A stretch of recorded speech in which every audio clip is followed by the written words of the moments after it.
Do you work with people who have mental health problems?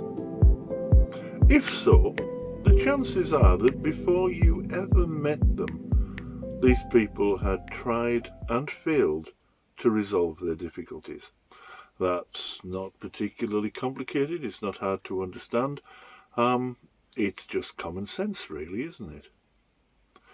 But think about what that means.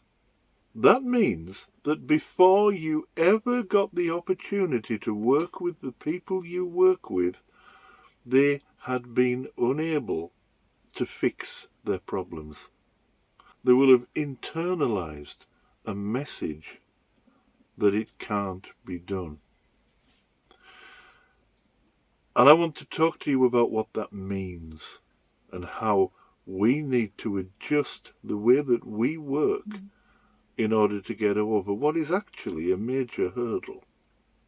And I'm going to do so with a silly little illustration, which is this. Because you are watching this video, and because I'm very grateful to the fact that you are, I've decided to reward you. I have put a £20 note magically in your pocket. I've given you a £20 note. Free. It's just yours. I did it magically because I have magic power. And it's there in your pocket. If you want to put your hand in your pocket now, you'll find a £20 note that wasn't there before you started watching this video. Go on, get your money. My guess is that you didn't look in your pocket for the £20 note. And that's quite right, because I don't have magical power, of course. But let's just unpick that. The reason you didn't do that, the reason you didn't go for the 20 quid, isn't because I don't have magical power. It's because you didn't believe that I have magical power. And people don't try to do what they don't believe is possible. They won't even put their hand in their pocket. Because why would they? Why would you? There's no point. What if it's something hard and you don't believe it? What if the task is to work hard over time on yourself to manage to get over your mental disorder? If you don't believe it's possible because you've already tried so hard and failed, if you don't believe that's possible, you're not going to try.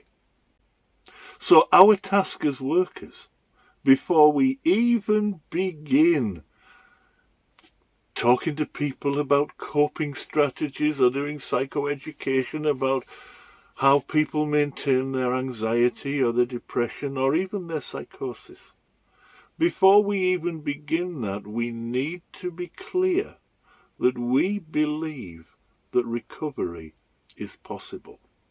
We have to make that clear, not just in what we say, but in the way that we behave.